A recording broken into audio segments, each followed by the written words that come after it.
ભાઈ હવે section D સમ number 2 3 અને સી માં કેટલા થયા જરા જોઈ લો તો.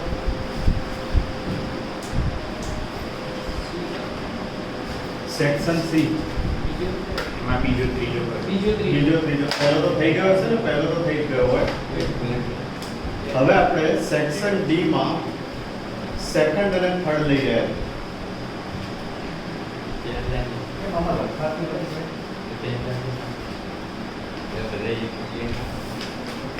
બીજું હશે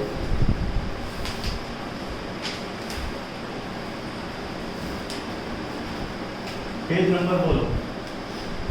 સેક્શન ડી પેજ નંબર 97. ચાલો એના જ નિયમો. પી ઓફ એક્સ, ધ્યાન રાખો, તમે ડિક્ટેટ કરો question. P of x equals to બોલો સી કૌંસમાં x square plus x square plus x બરાબર x બરાબર -2 1 x બરાબર -2 1 અને 2. શું માંગ્યું તેને જુઓ તો c ની કિંમત મેળવો. p2 ઇક્વલ્સ ટુ 3 એ પછીની વાત છે. ચલો તૈયાર. x અને px xi કહીએ તો આને pxi કહેવાય બરાબર. હવે -2 1 અને 2 pxi જોજો c -2 નો સ્ક્વેર પ્લસ -2 c 1 નો સ્ક્વેર પ્લસ 1. જોતા રહેજો, અહીંયા ચેક કરો, કિંમત અહીંયા ચેક કરો. c 2 નો સ્ક્વેર પ્લસ 2. સાદું રૂપ આપું છું, જોજો.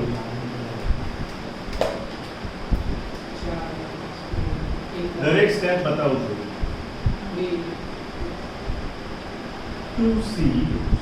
2c અને 6c. જોયું, સાદું રૂપ આપ્યું. અહીંયા 2 રહે, અહીંયા 2 રહે અને અહીંયા 6 થાય. હવે આનું ટોટલ ઓલવેઝ 1 હોવું જોઈએ. જોઈ લો 10c ઇક્વલ્સ ટુ 1 તો c 1/10 થાય. જોઈ લો તો 2 4 ને 6 10c 10c ઇક્વલ્સ ટુ 1 તો c કેટલા થાય 1/10. આને સામે લઈ ગયો.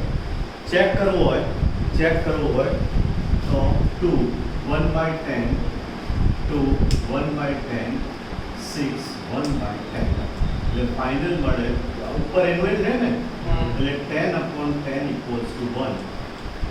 આને સંભાવના વિતરણ મેળવ્યું કહેવાય. હવે એને માંગ્યું છે શું? P2 સેટ કરી દો, આ બધું કરીશ. P of 2 equals to 3p minus 2. સાબિત કરવાનું. P2 કેટલા આપણે લખ્યું જ છે, લો 6/10 જુઓ તો તમારી સામે જ છે. equals to 3 p minus 2 કેટલા છે જુઓ 2/10 જોઈ લો તો તમારી સામે જ છે. 6/10 થઈ ગયા સરખા. જોઈ લો બધી વેલ્યુને લઈ લો. જે બોર્ડ વર્ક કર્યું એ કામમાં આવી ગયું, જરૂર નહોતી પણ મેં 1 સાબિત કરી આપ્યું. એના પછીનો દાખલો જુઓ, સારો દેખાય છે. p છે. શું માગ્યું એને જુઓ તો મધ્યક શોધો તો પ્રોબ્લેમ આવી જશે. જો તો આ એરિયા આવે છે, કવર થાય છે વિડીયોમાં. આ બાજુ ચલો ત્રીજો દાખલો આમાં જ. આ સેકન્ડ હતો. હવે થર્ડ સમ વિભાગ D. px equals to k into 5px. p of x equals to k into 5px બરાબર લખ્યું છે જુઓ તો npx n factorial n minus x સૂત્ર લખ્યું. ક્રમચય p એટલે પરમ્યુટેશન, ગુજરાતીમાં એને ક્રમચય કહેવાય. RL1 નું સૂત્ર બરાબર. હવે x ની કિંમતો બહુ છે, 0 થી 5 સુધી. x 0 1 2 3 4 5. હવે pxi જોજો k 5p0 k 5p1 5p2 5p3. તો તમને બધા જ કેલ્ક્યુલેશન કરી આપું છું બરાબર. હવે ત્યાં જુઓ, અહીંયા કાઉન્ટ કરો છો k into 5 પહેલી વાર કેટલા છે 0 હા જુઓ તો તમારી સામે જ છે P0 કે 5 ફેક્ટોરિયલ 5 માઇનસ 0 ફેક્ટોરિયલ જોઈએ n factorial n minus r factorial ત્યાં લખ્યું છે તો હું 5 વાર કરીશ એટલે આવડી જશે કે 5 ફેક્ટોરિયલ અપોન 5 ફેક્ટોરિયલ ઉડી જાય ને ફરી વાર ચાલો હું તમને બધું જ સમજાવું છું k ઇન્ટુ 5p1 કે 5 ફેક્ટોરિયલ 5 માઇનસ 1 એટલે કે 5 ફેક્ટોરિયલ 4 ફેક્ટોરિયલ તમને એક એક સ્ટેપ બતાવું છું અહીંયા તો કે 5 ઇન્ટુ 4 પછી ફેક્ટોરિયલ યાદ આવે છે ઓકે એટલે આ થાય 5k ફરી વાર k ઇન્ટુ 5p2 કે 5 ફેક્ટોરિયલ અને 5 માંથી 2 જાય તો 3 લખી દઉં ડાયરેક્ટ કે 5 4 3 k ઇન્ટુ 20 જોઈ લો એટલે બહુ વેલ્યુ બહુ 5 સુધી છે કે 4 સુધી છે ઓકે 5 સુધી બરાબર લાંબુ કામ છે 5p3 કે 5 ફેક્ટોરિયલ 2 ફેક્ટોરિયલ જોઈ લો એટલે કે 5 4 3 2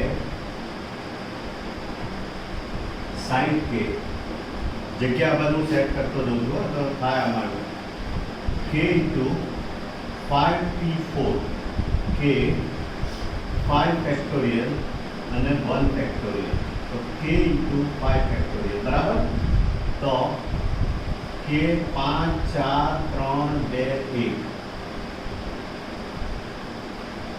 120k અને છેલ્લી વાર 5p5 કે 5 ફેક્ટોરિયલ 0 ફેક્ટોરિયલ એનું એ છે ને 5 ફેક્ટોરિયલ આમ લઈ લો 5 જ રહે ને એટલે 120k થાય અહીંયા મૂકી દઉં છું પહેલાનો જવાબ કેટલો આવ્યો k બીજાનો 5k फिर 20k 60k પછી 120k બહુ વિચિત્ર જવાબ આવે છે ભાઈ અને 120k 240 326k આવે બરાબર 1 પછી ચેક કરીએ આપણે કારણ કે ઓકવર્ડ જવાબ લગભગ આવતો હોતો નથી પણ કોઈ રસ્તો જ નથી k બરાબર 1/326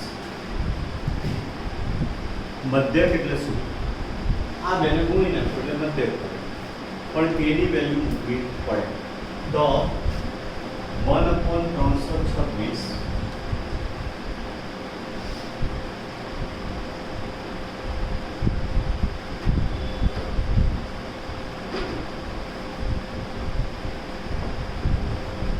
k ની કિંમત મૂકી કશું નથી કર્યું ખાલી k ની કિંમત મૂકી 1/326 હવે આ બેને ગુણી નાખો એને શું કહેવાય મધ્યક એ તમે જાતે કરશો આ બંનેને શું કરવાનું ગુણી નાખો તમે કહેતા સૂત્ર લખી આપો મધ્યક બરાબર pxi sigma xi into pxi એ કામ તમારે કરવાનું એક કોલમ બનાવો રાઇટ ઇટ ડાઉન પોસ્ટ કરી દો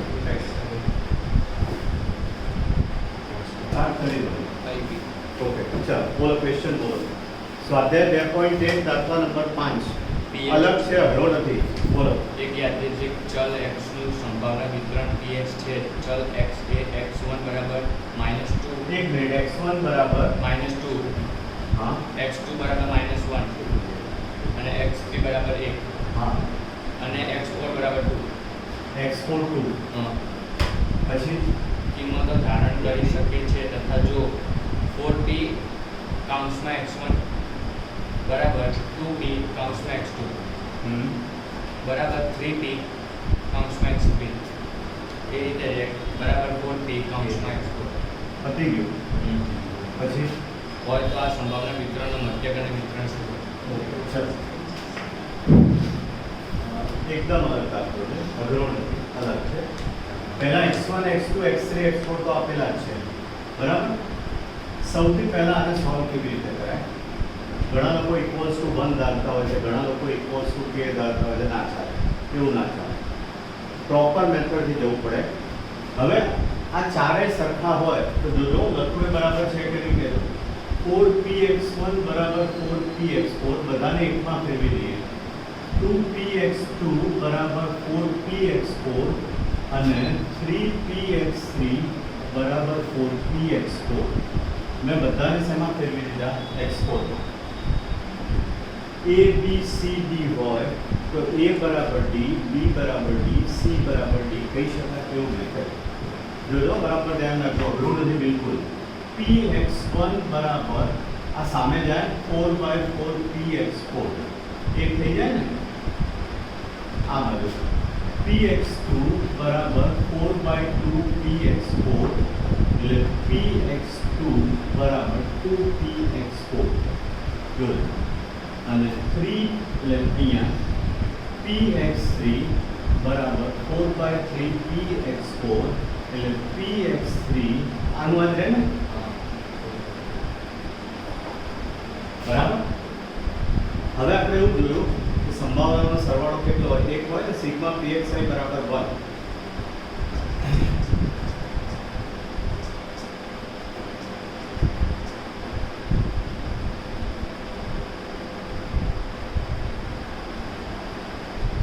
ક્યાંથી ક્યાં જાય છે જોજો હું આ બાજુ લખું કદાચ મારે અહીંયા જગ્યા નીચે લખશો જગ્યા મેનેજ આખું બોર્ડ પર હશે px1 px2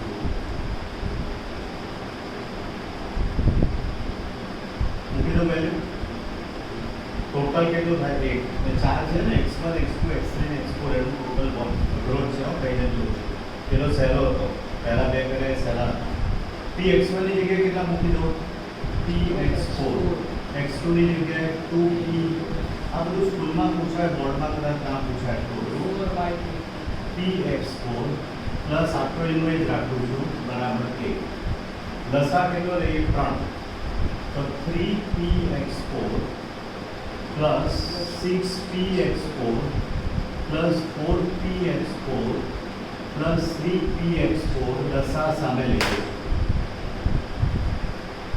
મેથ્સનો ઉપયોગ ભરપૂર આવશે 3 ને 6 9 4 13 ને 3 16 16px4 બરાબર 3 તો px4 બરાબર 3/16 જોયું 9 4 13 ને 3 16 હવે આમાં મૂકવું એટલે બધું મળશે px4 એટલે 3/16 અહીંયા મૂકીએ 2 into 3/16 એટલે 6/16 જોતા રહેજો અહીંયા 4/3 અને 3/16 એટલે 4/16 મળી ગયું અને હવે પાછું એનું xi અને pxi -2 -1 1 અને 2 pxi બોલો તો પહેલા p1 હતું ને 1 ની જગ્યાએ કેટલા 3/16 જોતા રાખજો 6/16 અમે ગણીએ કોઈ ખબર ના હોય કે આનો જવાબ ક્યારે ને ક્યાં આવશે અને આ કેટલો હતો x4 3/16 જવાબ આ રીતે એક મળવો જોઈએ થઈ ગયું આમાં સર તમે લખીએ જ ખબર પડી નહીં આપણે અવરોધ છે ને કઈ જાય આમાં ફરી વાર સમજાવું ફરી સમજાવું છું જો આ તો ઠીક છે હવે આ તો x ની કિંમત છે હવે એને શું કર્યું આ ચાર સરખા છે a b c d સરખા હોય તો a ની જગ્યાએ a બરાબર d કહેવાય b બરાબર d કહેવાય c બરાબર d કહેવાય મેં એ રીતે ત્રણેયને સરખાયા ત્રણેયને શેમાં ફેરવી નાખ્યા x4 માં ફેરવી નાખ્યા x4 માં જોઈ લો કુલ સંભાવના 1 થાય બધાની કિંમત મૂકી એટલે x4 મળે અને x4 અહીંયા મૂકી દઈએ એટલે x1 x2 x3 મેં કીધું મલ્ટિપલ ટાઈમ્સ ગણવું પડશે ભાઈ બહુ જ બધી વખત ગણ્યા જ કરવું પડશે મેઇન આનું જજમેન્ટ શું કે આ ટોટલ 1 થાય તો સાચું ઉપાય એક વાર જો કે બોર્ડમાં ના પૂછે આવું આપણે બોર્ડના સમ્સ કરીશું ત્યારે ખબર પડશે અને હોય તો એની ઓપ્શનમાં કંઈક હોય કમ્પલસરી ના હોય શું માંગે છે બોલો ઓકે મધ્યકનું સૂત્ર આવ્યું વિચરણ કરું છું જો તમારે ગઈ વખતે મધ્યક નતો કર્યો આ વખતે કરી નાખીએ 2 ને ગુણી નાખવાનું મલ્ટીપ્લાય -6/16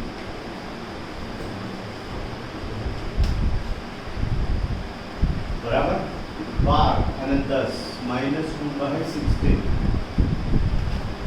થઈ ગયું? અહીંયા લખી દો, ચેક કરો, આન્સર ચેક કરવો પડશે. 2/16 1/8